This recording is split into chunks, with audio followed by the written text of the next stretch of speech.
И господа, почитувана јавност, се надевам дека нема да сгрешам со мојот предлог во овој хаос и во ова лакрдија од седница која почна вчера, бидејќи мислам дека и самиот председател не знае кои точки ги ставено на дневен ред и преска направив напор да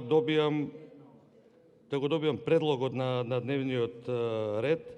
Значи, пред да го дадам предлогот и се надевам повторно дека нема да сгрешам со бројките, мора да констатирам дека ова е Алиекспрес демократија и Алибаба водење на седница.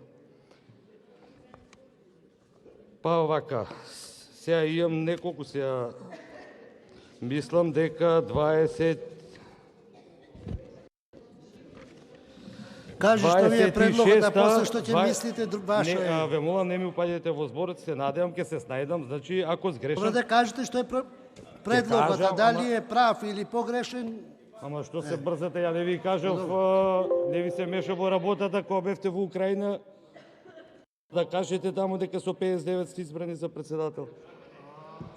Вака, значи, сакам точката од дневен ред, мислам, затоа реков дека за да не сгрешам, пратеникот Мирча Аџиовски, мислам дека беше, даде предлог извештаот за македонската телевизија да биде, тоа е проблемот, која точка 26-та мислам дека е.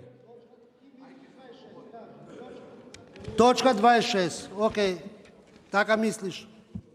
Па така мислам, заради вас така мислам, затоа што сте конфузен. А се работи за македонската телевизија, за извештајот на македонската телевизија, не беше прифатен, мислам, предлогот на пратеникот Мирче Аџиовски да се најде понапред на дневниот ред точката извештај за македонската радиотелевизија.